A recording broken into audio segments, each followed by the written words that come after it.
Hello, আসসালামু আলাইকুম। আজ আমরা দেখব আমরা যদি কোনো নাম্বার এমএনপি করি, এমএনপি পরে যে প্রবলেমটা হয় সেই প্রবলেমটা হচ্ছে আমাদের অনেক সময় ওটিপি আসে না। এমএনপি মানে তো আমরা সবাই জানি যে নেটওয়ার্ক চেঞ্জ করা, যে আপনার একই অপারেটরে আছেন, আপনি রবি নাম্বার ইউজ করে গ্রামীণ ফোন, বাংলা লিঙ্ক অথবা এয়ারটেল যে কোনো অপারেটরে সুইচ করতে পারেন। তো সেক্ষেত্রে একটা কমন প্রবলেম হয়, সেটা হচ্ছে ওটিপির প্রবলেম।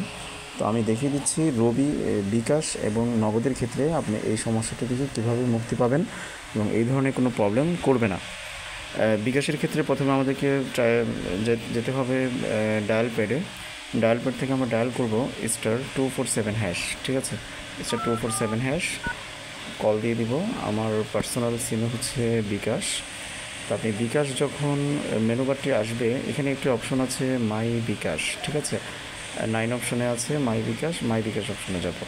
মাই বিকাশ অপশন থেকে এখানে একটি অপশন আছে 6 নাম্বার অপশনে আছে আপডেট এমএনপি, ঠিক আছে? আপডেট এমএনপিতে অপশনে যাব।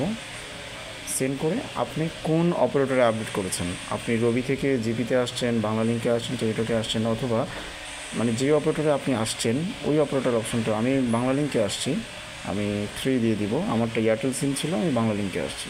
সেন্ড। এখানে পিন দিতে বলবে, আপনার যে পিনটি রয়েছে পিনটি দিয়ে দিবেন। সেন্ড বললে thank you, your information has been updated successfully, এরকম একটা SMS আসবে। নগদের ক্ষেত্রে সেম প্রসিডিউর, *167# দিয়ে কল দিব। *167# দিয়ে আমরা কল দিব, একটা কল দেওয়ার পর নগদের মেনুটা আসবে। নগদের মেনু আসার পরে আমরা চলে যাব মাই নগদ অপশনে। তো মাই নগদ অপশন থেকে আপডেট অপারেটর 3 নম্বর অপশন আমরা দেখতে পাচ্ছি।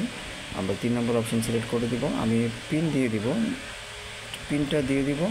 সেন্ড করে দিলে পিন ডাজ নট ম্যাচ বলতেছে, আমি আরেকবার ট্রাই করি। তো পিনটা দিয়ে দিবেন, তাহলে আপনার অপারেটর আপডেট হয়ে যাবে, ঠিক আছে? ওকে, ধন্যবাদ, ভালো থাকবেন। আজকের ভিডিও এতটুকুই। আসসালামু আলাইকুম।